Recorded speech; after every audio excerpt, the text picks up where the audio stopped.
Oh, we have one more. Danielle Kiefert or Kiefert. She has a comment or question. Danielle, go ahead.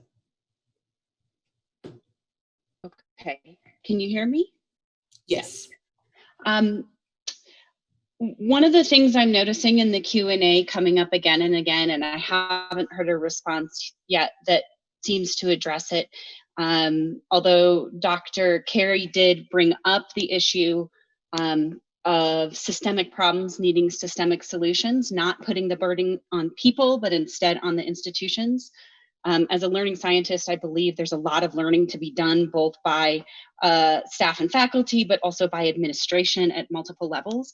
But that's not really going to resolve the issue. So I think when faculty and staff are bringing up policy issues, I would really like to see more policy responses, even if it's not immediate, but a consideration that that'll be taken forward. As an example, I had a colleague raise the issue of reviews, student reviews, course reviews, and how that plays out in our process. And she rightly raised this issue as a woman of color, because as a woman and a woman of color, she is more likely to receive negative reviews and disproportionately negative reviews. When that was brought up, it was not attended to. I brought it up again in multiple institutions, both situations, both within my department, also within the Women's Faculty Network, trying to draw attention to the fact that the portfolio option is not a solution, because that continues to place the burden on the faculty.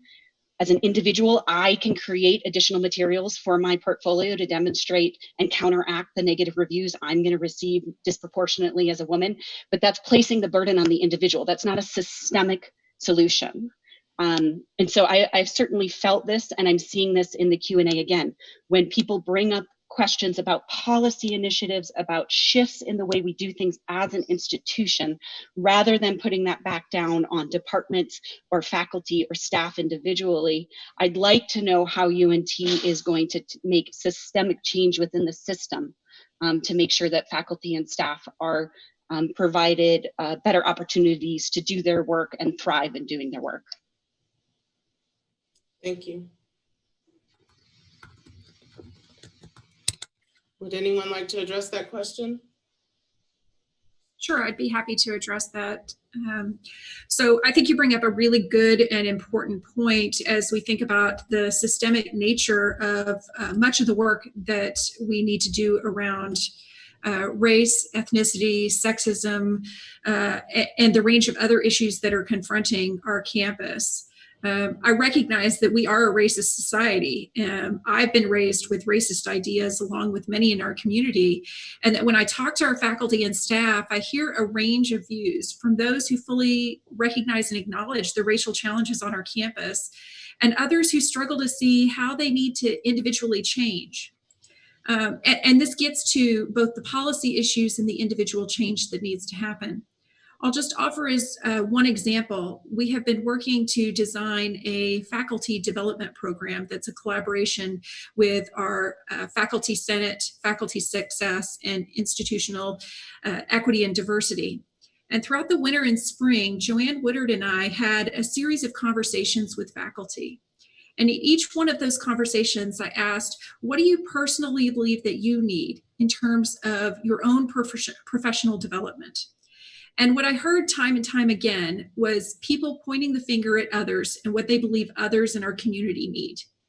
And while we can implement a professional development plan that will apply to all of our faculty, and that is a policy solution, if you will, that we can enact a professional development program, we also have to recognize that us as individuals, members of our community, all have to be responsible for addressing our own individual needs and recognizing what we need to do to develop as stronger professionals.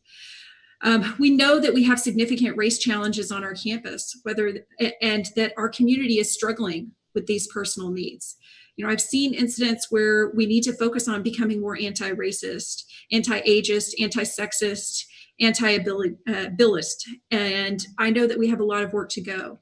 And so I use that as just one example of both a policy initiative that we're working on and a recognition that it will take all of us to come together and be serious about making the cultural changes that we want on our campus.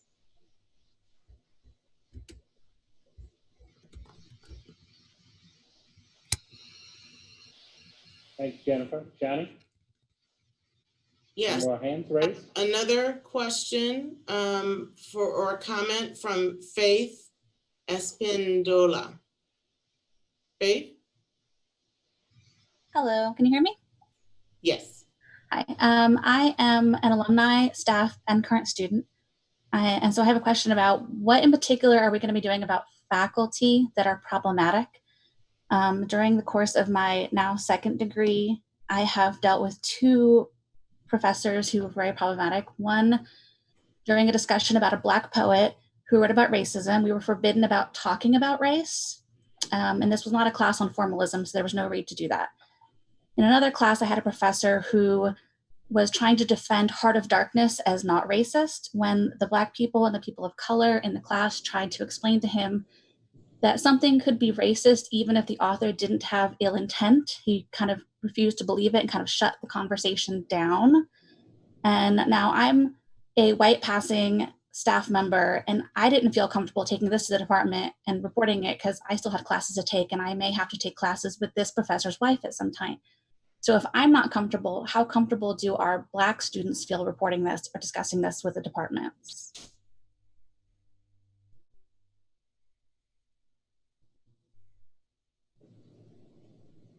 Thank you for sharing that story and question. I think it's an excellent one. And we know that we have significant challenges within our curriculum, that we have faculty members who wish to engage with content that race, but have been ineffective at best and racist at first in their approach to how they address these curricular topics.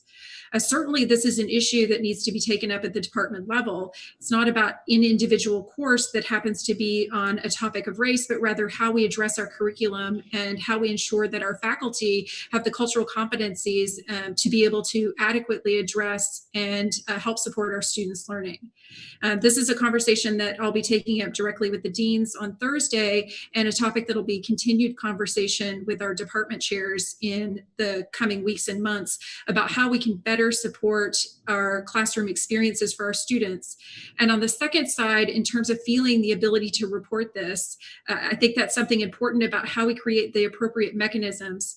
Our students can always make reports to our Office of Diversity, but that's not enough. We need to have people feel that they can be comfortable talking about these things with their fellow faculty members, with their department chairs, and within their communities, so that we make sure that we are impacting the change that we all want.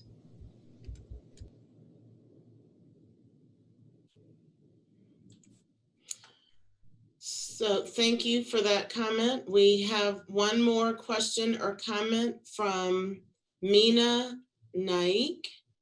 My apologies if I've mispronounced that, but Mina, you may go ahead and speak.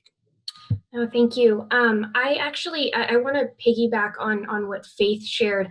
I also am a grad student and a staff on campus, and I identify as South Asian American. I've been born and raised in this country, and in class, I have had a number, and my experiences have been far lower in the grand scheme of what could go wrong, but what it makes me think of is how bad it is for others, where I've been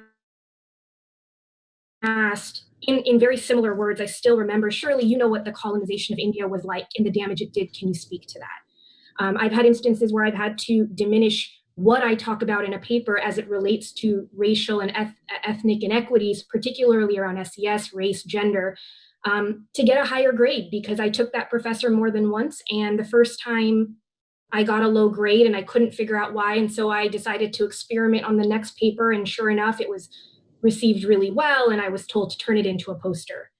And I'm a staff on campus, and I felt ill-equipped to respond. I felt that I had no power. And what I recognize in that is I have many peers in my program who are TFs, TAs, and RAs who have absolutely no power. They're whatever they say and do will actually put them in a serious role of precarity in the department. They are at risk. if they say anything, they could lose their projects because of the way that power structures are set up. And to what Faith was saying as it relates to reporting, I think that's really important. But also, what do we do as it relates to retaliation against these things, right? I was in a position where I needed to get to candidacy. And so I wasn't going to ruffle feathers because I needed to get to doctoral candidacy. And so I let it go more than once across multiple classes with multiple faculty members around the same type of conversation. And again, I hold more power than others who face these same issues, and I still couldn't respond. And that's what scares me about what's been sort of not, I don't want to say institutionally acceptable, but it happens. And I haven't seen anything that shows it as unacceptable. Thank you for those comments. And you're exactly right. Our graduate students are some of the most vulnerable on campus in terms of their position and feeling that they have a sense that they can report incidents. There was a tragic suicide by a student at another university that triggered a real look at how can we address issues that are happening for our graduate students in more meaningful ways. As a result of that, the university instituted a graduate student reporting system. I asked Victor Pribitok, our dean of the graduate school, to look into this and to learn about the experience that university is going through to see if we can implement something similar that wouldn't be restricted to exactly what you're talking about, but could capture more holistically the challenges that our graduate students are facing when they feel uncomfortable or unable to report things that they see that should not be happening in our community. So stay tuned. I expect to be able to report more on this topic in the coming months. Thank you. We have a question or comment from Hamid. Would you like to go ahead and pose your question or comment?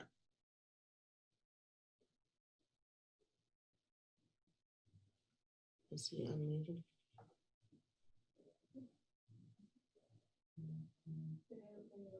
Okay, they lowered their hand. Okay, so we have another question or comment from Priscilla Ibarra. Priscilla, would you like to share your question or comment? Yes, thank you very much. I'm first just want to say that I feel like it's a privilege to be part of a learning community at this time that we're going through so much change. And I'd also just like to address the document that was submitted to the administrators prior to by Unedited, the Latinx Faculty and Staff Alliance, and with endorsement from ELMAS, the Latino Mexican American Studies Program. And one point that we made in that document was just to articulate the fact that we're talking about systemic change at the same time that we're part of an institution that was founded by Eurocentric values during the times of colonization and imperialism. That the fact that we need systemic change is glaringly obvious when we recall that very important history. And then I'd just like to say that our 5 points really echo the points made by the Black Faculty Network, and we're very much in support of the call that they're making for a Black Studies, an academic program in Black Studies, for representation in the faculty and staff to equal the percentage of diverse students on this campus, for a full-time staff position to help with that multi-dimensional diversity training, and to enhance the discretionary funding for equity and diversity and faculty success, and to give more funding to counseling and to the Multicultural Center, and to consider reducing funding for the police in order to do that. So the question I'd like to ask is just what kind of timing can we expect for accountability on these points that are coming from the advocacy networks for both Black and Latinx faculty from across campus? Thank you.